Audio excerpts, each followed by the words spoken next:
Good morning students. आज हम हिंदी की क्लास में पढ़ेंगे पद परिचय। पद परिचय में पहले भी पढ़ा चुकी हूँ आपको। आज उसके बारे में हम उसका पुनराभ्यास करेंगे। ठीक है, पुनराभ्यास करने के लिए हम क्या करेंगे, सबसे पहले जो पद परिचय पढ़ाया गया था उसका एक बार रिवीजन कर लेते हैं, फिर आपको प्रश्न उत्तर करवाए जाएंगे। तो पद परिचय, पद परिचय का मतलब जानते होंगे। पद और परिचय दो शब्द हैं। पद किसे कहते हैं? जब कोई शब्द वाक्य में प्रयुक्त हो जाता है तो वह शब्द में रहकर क्या बन जाता है? पद बन जाता है। और उस पद का परिचय देना ही क्या कहलाता है? पद परिचय। कैसा परिचय?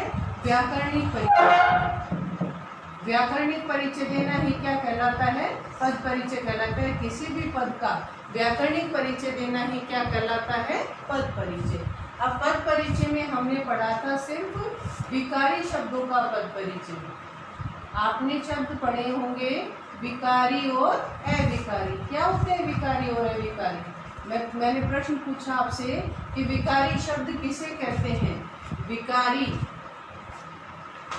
विकारी शब्द वे शब्द होते हैं जो संज्ञा सर्वनाम लिंग वचन पुरुष काल के अनुसार परिवर्तित होते हैं। वे शब्द जो लिंग वचन पुरुष काल के अनुसार परिवर्तित होते हैं वो होते हैं विकारी शब्द, और जो लिंग वचन पुरुष काल के अनुसार परिवर्तित नहीं होते हैं वो होते हैं अविकारी शब्द। तो हमने विकारी और अविकारी पदों, जिसमें से हमने विकारी पदों का पद परिचय किया है, विकारी शब्दों का अविकारी शब्दों का पद परिचय हमने नहीं किया है। तो विकारी में क्या क्या आता है? संज्ञा, सर्वनाम, विशेषण और लास्ट है क्रिया।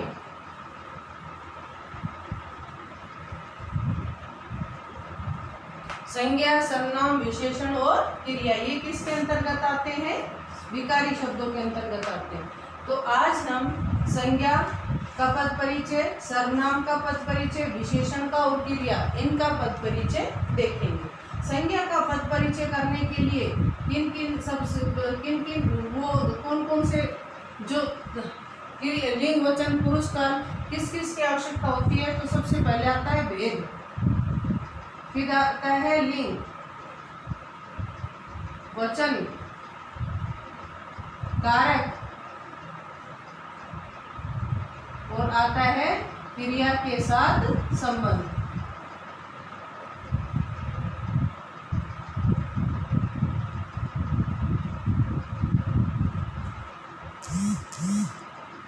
तो संज्ञा क्या होते हैं? संज्ञा वो शब्द होते हैं जो किसी संज्ञा का जो शाब्दिक अर्थ होता है वो होता है नाम। किसी वस्तु, स्थान, प्राणी या भाव के नाम को संज्ञा कहते हैं। आप छोटी कक्षाओं से पढ़ते आ रहे हैं कि हमने कोई भी चीज़ बनाई, मान लीजिए मैंने ये मार्कर मेरे हाथ में, इसको हमने नाम दिया, क्या नाम दिया? मार्कर। तो कोई भी, चाहे कोई स्थान हो, कोई जगह का नाम हो, किसी पुस्तक का नाम हो, कोई वस्तु हो, स्थान हो, प्राणी हो, भाव हो, के नाम को क्या कहते हैं? संज्ञा कहते हैं।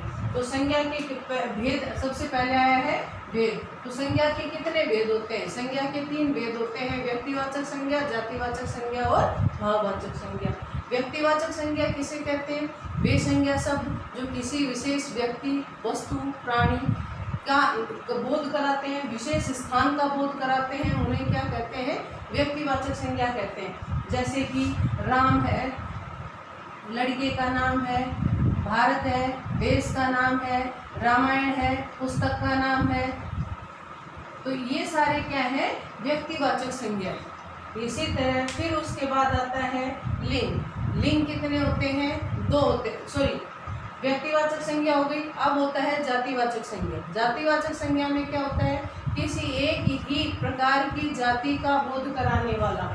अब यहाँ पर जो जाति शब्द है वो जाति शब्द किसी ये वर्ण से, कास्ट से मतलब नहीं है कि भाई हम ये जो अहीर है, जाट है, ये जो कास्ट है ये जातिवाचक संज्ञा में नहीं है कि एक विशेष जाति का बोध कराने वाला। जैसे कि लड़का है तो लड़का एक जातिवाचक संज्ञा जैसे कि फिर मैंने बताया लड़का है, देश है, सब्जी है, खिड़की है, बाजार है, ये सारे क्या कर रहे हैं, एक ही प्रकार की जाति का बोध करा रहे हैं। तो ये सारे क्या होते हैं, जातिवाचक संज्ञा। भाववाचक संज्ञाएं वे संज्ञा शब्द होते हैं जो भाव का बोध कराते हैं, अर्थात जिन्हें हम सिर्फ महसूस कर सकते हैं, जैसे बचपन, बुढ़ापा, जवानी, मित्रता, शत्रुता, ये सारे अपने क्या है, भाववाचक संज्ञाएं हैं। अब यहाँ तक हमने संज्ञा के बारे में पढ़ लिया। अब हम पढ़ेंगे कि संज्ञा का पद परिचय। संज्ञा का पद परिचय करने के लिए मैंने बताया भेद, लिंग, वचन, कारक और क्रिया के साथ संबंध, इनकी आवश्यकता होती है। अब आप देखिए कि जब हम इनको करेंगे तो सबसे पहले कोई भी उदाहरण दिया मैंने, मान लीजिए मैंने बताया मोहन रामायण पढ़ता है। मोहन रामायण पढ़ता है और रेखांकित किया गया मोहन को और रामायण को। आपको सबसे पहले रेखांकित जो पद दिए गए हैं उनको पहचानना है कि वे संज्ञा की दृष्टि से क्या है, कि वो व्यक्तिवाचक संज्ञा है, जातिवाचक संज्ञा है या भाववाचक। सबसे पहले हमने किसको पहचाना, भेद को। कौन सा भेद है, व्यक्तिवाचक संज्ञा।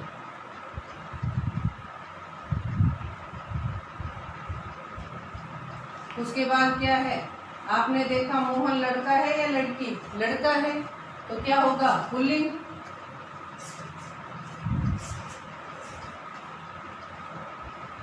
फिर मैंने कहा वचन में एक वचन है या बहुवचन, तो आ जाएगा एक वचन। फिर आप देखिए कारक, तो कारक में कितने कारक होते हैं, 8। कर्ता ने कर्म को करण से संप्रदान के लिए अपादान से अलग संबंध काके की रारे री नाने नी अधिकरण में पर संबोधन है वो हरे। तो यहाँ पर आप कैसे पहचानेंगे, अब यहाँ देखो जो कर्ता है वो कौन है, मोहन है। क्या कर रहा है, वो रामायण पढ़ने का काम कर रहा है। तो यहाँ पर कौन सा कारक आ जाएगा, कर्ता कारक। और क्रिया के साथ संबंध में क्या आ जाएगा, क्रिया का कर्ता।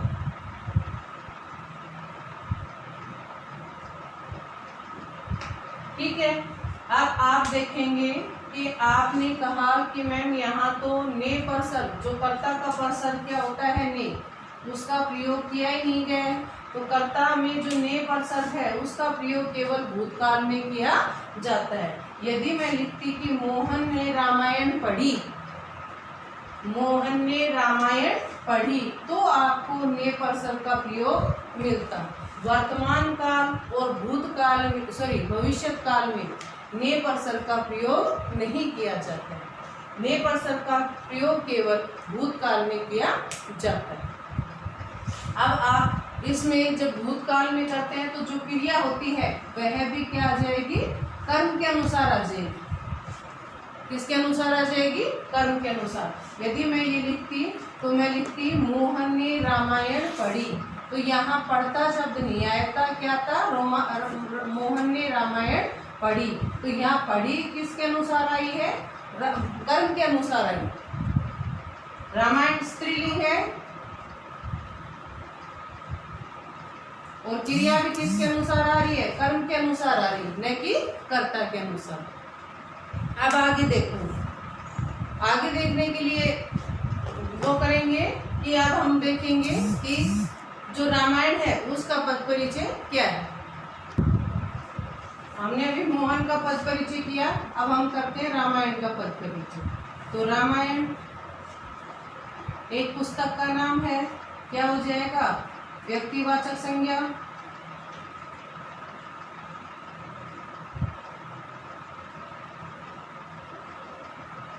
स्त्रीलिंग है,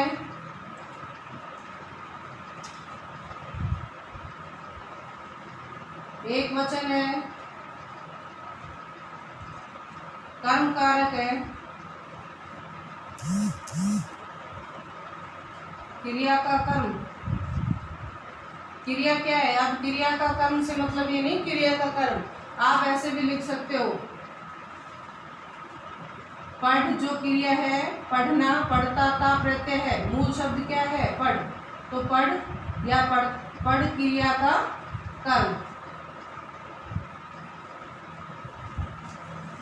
अब आप देखेंगे कि आपने दो चीजें देखी कि ये जो मोहन है वह लड़के का नाम है, रामायण एक पुस्तक का नाम है। इसी तरह रेखांकित पदों का परिचय देने के लिए आपको इन चीजों का ध्यान रखना है कि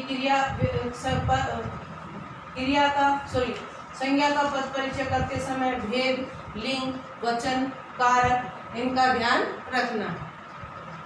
इसी तरह जातिवाचक संज्ञा का जब हम पद परिचय करेंगे तो जातिवाचक संज्ञा का पद परिचय करते समय भी हमें इन्हीं बातों का ध्यान रखना है।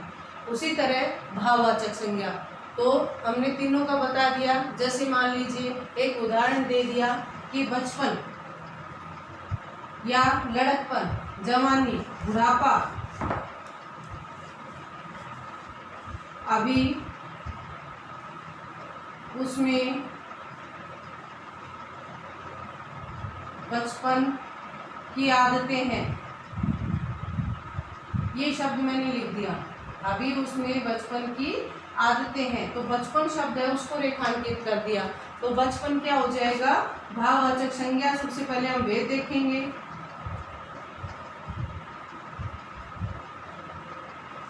लिंग क्या हो जाएगा? पुल्लिंग। वचन एक वचन।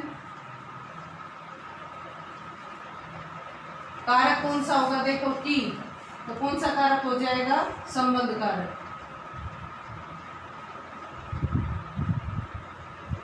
बस ये आपका पद परिचय हो गया। तो इसी तरह जातिवाचक संज्ञा का पद परिचय और भाववाचक संज्ञा का पद परिचय हम करेंगे। दूसरा है सर्वनाम। सर्वनाम, सर्व मतलब सभी, नाम मतलब संज्ञा। जो सभी नामों के जगह पर आते हैं वो क्या कहलाते हैं? जो संज्ञा शब्द के स्थान पर आने वाले जो शब्द होते हैं वो क्या कहलाते हैं? सर्वनाम कहलाते हैं। देखो, सर्व मतलब सभी, नाम मतलब संज्ञा। तो संज्ञा के स्थान पर जो शब्द आते हैं वो क्या कहलाते हैं? सर्वनाम कहलाते हैं। सर्वनाम के 6 भेद होते हैं। पहला होता है पुरुषवाचक, दूसरा निश्चयवाचक, तीसरा अनिश्चयवाचक, चौथा प्रश्नवाचक, पांचवा संबंधवाचक और छठा है निजवाचक। ये सर्वनाम है। अब जब हम सर्वनाम का पद परिचय करेंगे तो आप देखो, जैसे कि संज्ञा का पद परिचय होता है, संज्ञा के स्थान पर आने वाले शब्दों को ही क्या कहते हैं? सर्वनाम कहते हैं। तो जो संज्ञा का पद परिचय होगा वही क्या होगा? सर्वनाम का पद परिचय होगा। संज्ञा के स्थान पर जैसे मैंने मेरे नाम की जगह राम या मोहन की जगह मैंने वहाँ लिख दिया या उसे लिख दिया, तो ये क्या हो गया? सर्वनाम हो गया। सर्वनाम में पहला जो भेद है पुरुषवाचक सर्वनाम। पुरुषवाचक सर्वनाम के जहाँ पर कर्ता खुद के लिए, बोलने वाले के लिए, सुनने वाले के लिए और जो वहाँ पर उपस्थित नहीं है जिसके बारे में बात की जा रही है उसके लिए जिन सर्वनाम शब्दों का प्रयोग करता है उसे कहते हैं पुरुषवाचक सर्वनाम। पुरुषवाचक सर्वनाम के 3 भेद होते हैं, उत्तम पुरुष, मध्यम पुरुष और अन्य पुरुष। उत्तम पुरुष हमेशा वक्ता बोलने वाले के लिए होता है, मध्यम पुरुष हमेशा सुनने वाले के लिए होता है और अन्य पुरुष जिसके बारे में बात की जा रही है वो होता है अन्य पुरुष। अब होता है निश्चयवाचक। निश्चयवाचक वे सर्वनाम शब्द जो संज्ञा के निश्चय किसी भी वस्तु या स्थान के बारे में निश्चित जानकारी देते हैं वो निश्चयवाचक सर्वनाम कहलाते हैं। आगे होता है अनिश्चयवाचक सर्वनाम। अनिश्चयवाचक सर्वनाम वे सर्वनाम शब्द होते हैं जो संज्ञा के बारे में या किसी वस्तु स्थान के बारे में निश्चित जानकारी नहीं देते हैं, वो कहलाते हैं अनिश्चयवाचक सर्वनाम। उसके बाद आता है प्रश्नवाचक सर्वनाम। वे सर्वनाम शब्द जो संज्ञा और सर्वनाम के बारे में जो किसी वस्तु स्थान के बारे में प्रश्न करते हैं वो होते हैं प्रश्नवाचक सर्वनाम। अगला है संबंधवाचक सर्वनाम। संबंधवाचक सर्वनाम वे सर्वनाम शब्द होते हैं जो संज्ञा में आए दूसरे संज्ञा सर्वनाम शब्दों से अपना संबंध दर्शाते हैं। दूसरी क्रिया से पहली क्रिया का संबंध होना ये क्या कहलाता है? संबंधवाचक सर्वनाम। जिसकी लाठी उसकी भैंस, तो जिसकी और उसकी क्या है? संबंधवाचक सर्वनाम। और लास्ट बचा है निजवाचक सर्वनाम। निजवाचक सर्वनाम में क्या होता है कि जहाँ कर्ता स्वयं कार्य न जहाँ कर्ता अपने लिए जिन सर्वनाम शब्दों का प्रयोग करता है वो कहलाते हैं निजवाचक सर्वनाम। अब इनके लिए हम करेंगे इनका, उसके बाद है विशेषण।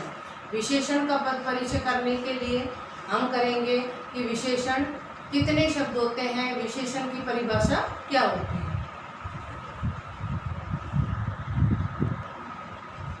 सर्वनाम का पद परिचय करेंगे हम। मैं आज बाजार जाऊंगा। अब इसमें मैंने रेखांकित कर दिया मैं। वह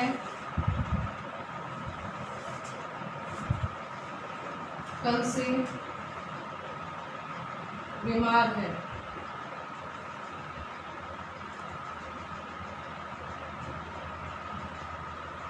आप कब आए?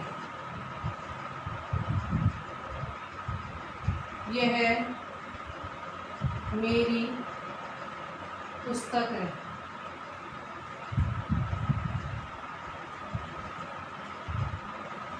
दाल में कुछ पड़ा है। जो बोएगा सो काटेगा।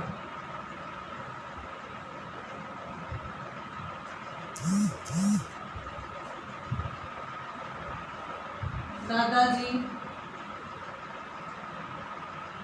स्वयं चले गए।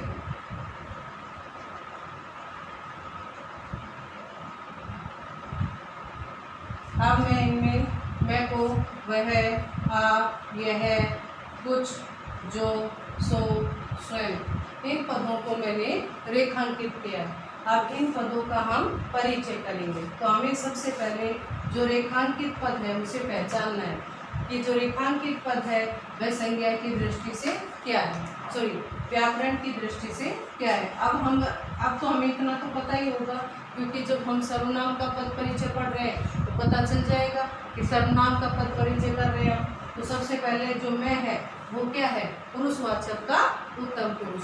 मैंने आपसे पूछा कि जो रेखांकित पद हैं उन्हें पहचानिए और उनका परिचय दीजिए। तो मैंने कहा कि जो मैं है, मैं क्या है? पुरुषवाचक का उत्तम पुरुष है। पुरुषवाचक का उत्तम पुरुष। फिर हमने कहा कि जो संज्ञा है उसका सर्वनाम है उसका पद परिचय करते समय किन किन चीज़ों का ध्यान रखना है। तो सबसे पहले भेद। भेद हमने पहचान लिया कि भेद क्या है? पुरुषवाचक का उत्तम पुरुष है। फिर हमने बोला कि वचन और लिंग। लिंग देखो, मैं आज बाजार जाऊंगा, क्रिया से पता चल रहा है जाऊंगा तो पुल्लिंग, अगर जाऊंगी होता तो क्या हो जाता? स्त्रीलिंग। तो मैं ये क्या हो गया? पुल्लिंग। अब एक वचन है या बहुवचन है? तो क्या है? एक वचन। और क्रिया का करता है, क्योंकि कार्य को करने वाला कौन है? मैं। जाऊंगा जो क्रिया है वह किसके अनुसार आ रही है? मैं के अनुसार आ रही है। तो पहले वाला क्लियर। दूसरे प्रश्न की ओर चलते हैं। वह कल से बीमार है। वह कल से बीमार है। तो वह क्या है? मैं कह रही हूँ कि वह कल से बीमार है। तो मैं आपसे कह रही हूँ कि वह कल से बीमार है। तो वह आप वक्ता और श्रोता आपस में बात कर रहे हैं किसके बारे में? वह के लिए। तो वह क्या हुआ? अन्य पुरुष हुआ जिसके बारे में हम बात कर रहे हैं। वक्ता हमेशा बोलने वाला, श्रोता हमेशा सुनने वाला, और जिसके बारे में बात की जा रही है वो कौन है? वह है। तो ये पुरुषवाचक में चला जाएगा। अब बताओ पुरुषवाचक का कौन सा भेद हुआ? अन्य पुरुष हुआ, क्योंकि वक्ता मैं, तू, तुम, आप, ये अन्य। मध्यम पुरुष में वह, उसका, वे, उसकी, ये सारे क्या है, अन्य पुरुष में। तो जो वह शब्द है वो क्या है, अन्य पुरुष है। उसी के अनुसार हम करेंगे, वह कल से बीमार है। अब देखो यहाँ पर वह पुरुषवाचक का अन्य पुरुष। उसके बाद लिंग में हम चले तो वह कल से बीमार है। अब इसमें हमें कंफ्यूजन हो रहा है कि वह पुल्लिंग भी हो सकता है और स्त्रीलिंग भी हो सकता है। तो वह क्या है, पुल्लिंग और स्त्रीलिंग। ऐसी सिचुएशन में आप पुल्लिंग ओब्लिक स्त्रीलिंग करते हैं।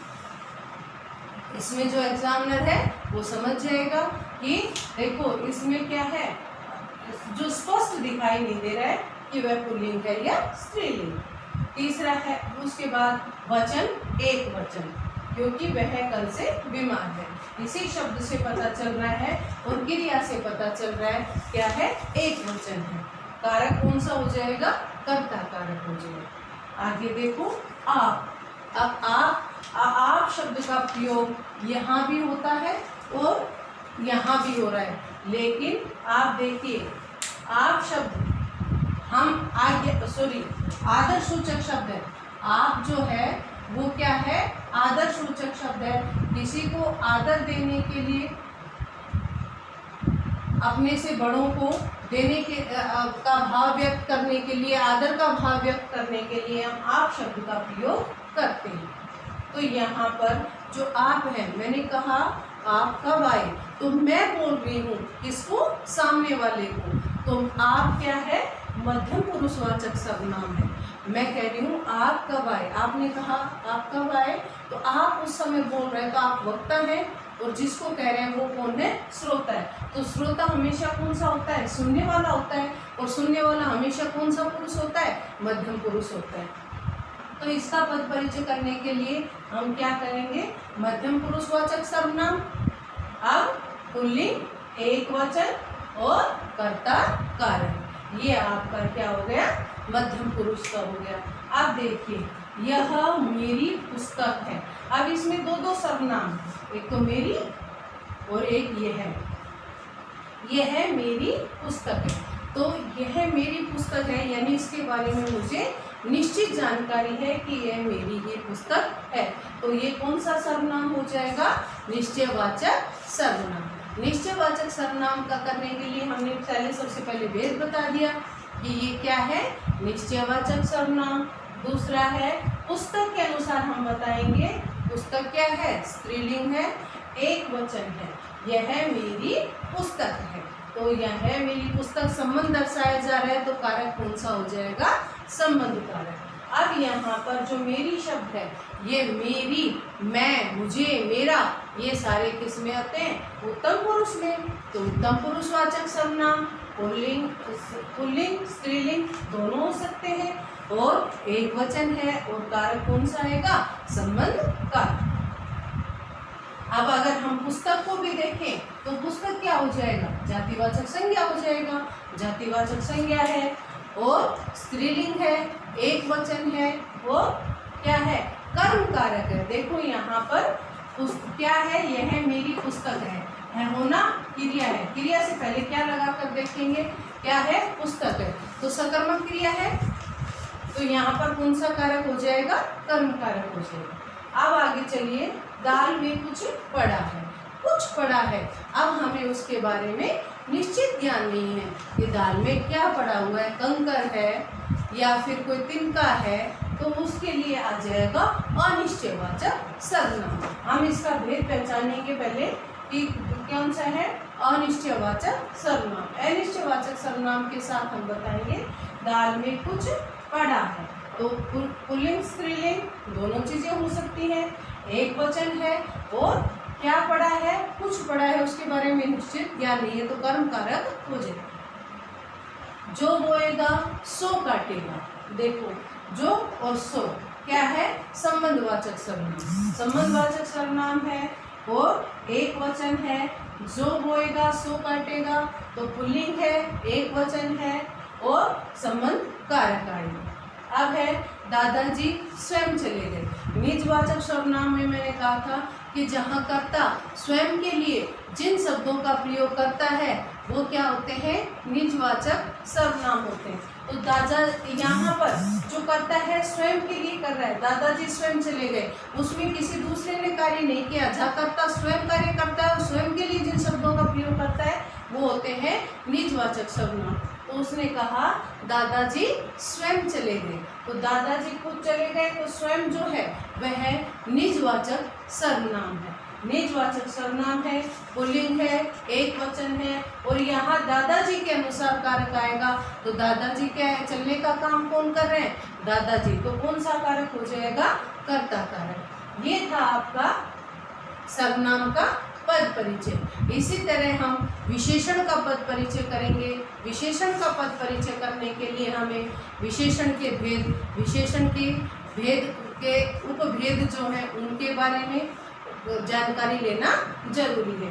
तो विशेषण जो संज्ञा और सर्वनाम, अभी तक हमने पढ़ा संज्ञा का पद परिचय, सर्वनाम का पद परिचय। तो संज्ञा और सर्वनाम दोनों की विशेषता बताने वाले शब्द क्या कहलाते हैं, विशेषण कहलाते हैं।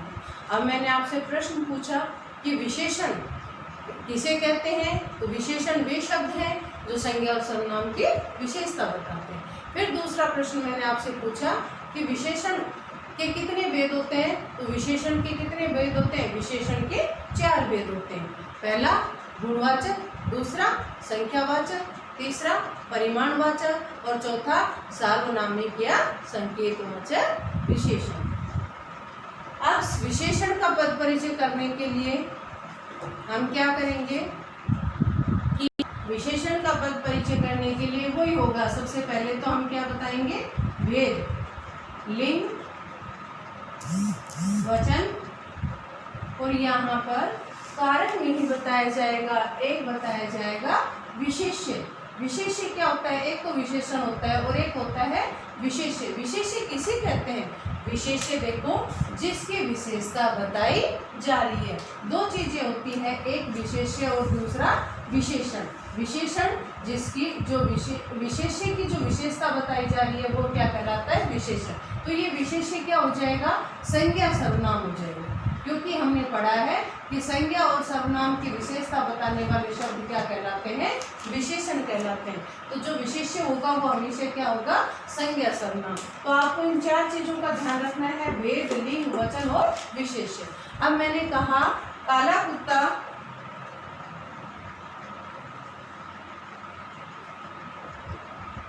कुत्ता दौड़ रहा है।